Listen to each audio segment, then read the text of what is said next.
আসসালামু আলাইকুম এভরিওয়ান। আমি আজকে আপনাদেরকে মিষ্টি কুমড়া ভর্তা করে দেখাবো। এর জন্য এই মিষ্টি কুমড়াগুলো আমি এরকম পিস করে কেটে নিয়েছি, পাতলা পাতলা করে কেটে নিয়েছি।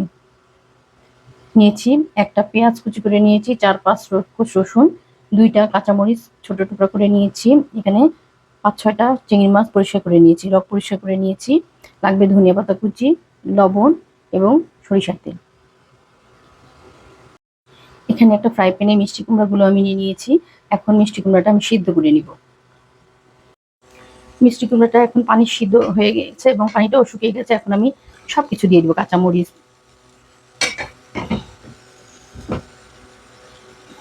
পেঁয়াজ, রসুন সব দিয়ে দিয়েছি। এখন একটু হালকা তেলে নিব, তারপর সামান্য সরিষার তেল দিয়ে আমি ভেজে নিব।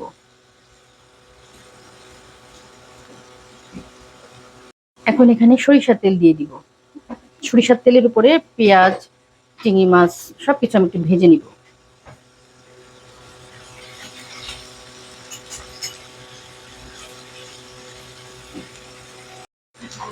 এখানে আমি এখন দিয়ে দিব লবণ। লবণটা আপনারা আপনাদের স্বাদ মতো দেখিয়ে দিয়ে দিবেন।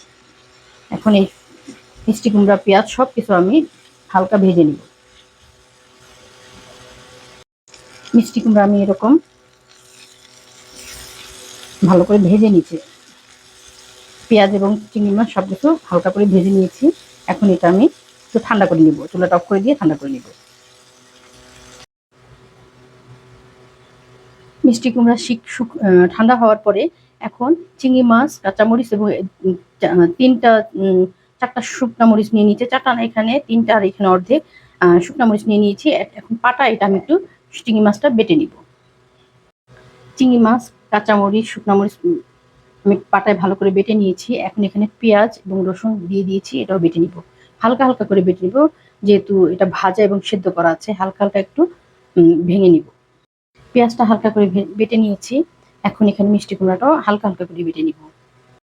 এখন ধনিয়া পাতাটা বেটে নিব। এখানে মিষ্টি কুমড়াটাও বেটে নিয়েছি, হালকা হালকা করে বাটা দিয়েছি। এখন মিষ্টি কুমড়াটাও হালকা হালকা করে, ধনিয়া পাতাটাও হালকা হালকা করে মিষ্টি কুমড়ার সাথে বেটে মিশিয়ে নিব।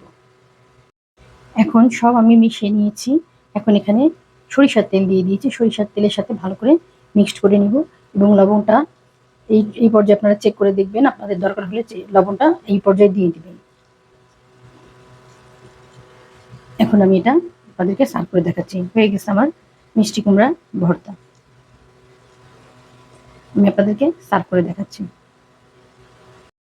হয়ে গেছে আমার মিষ্টি কুমড়া ভর্তা রেসিপি। আপনারাও আমার রেসিপি ফলো করে বানাতে পারেন। যদি আমার রেসিপিগুলো আপনাদের ভালো লাগে তাহলে আমাকে সাপোর্ট করবেন।